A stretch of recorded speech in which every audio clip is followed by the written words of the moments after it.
Accueillir le monde, c'est la vocation de Paris. Que ce soit accueillir des tourismes de loisirs, accueillir des grands événements comme les expositions universelles, les Jeux Olympiques. Mais la tradition de Paris, c'est aussi d'être une ville de bouillonnement intellectuel et culturel.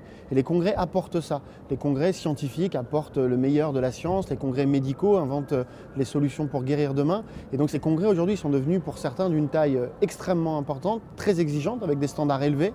Il fallait qu'on réponde à cette demande par un très beau lieu qui est le Paris Convention Center. Mais c'est aussi un enjeu touristique pour nous. Aujourd'hui, le tourisme d'affaires représente 40% des nuitées hôtelières à Paris.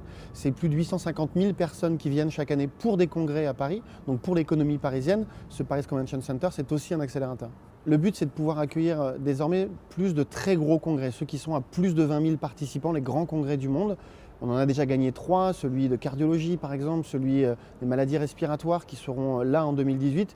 L'idée est d'arriver assez rapidement à une dizaine de ces très gros congrès qui vont bénéficier de cet outil merveilleux et qui vont continuer à faire des nuitées hôtelières, de la dépense dans nos restaurants, mais aussi qui nous rendent plus intelligents après qu'avant, puisque quand vous avez 20 000 chercheurs du monde entier qui se retrouvent à Paris, la ville est forcément plus intelligente après qu'avant.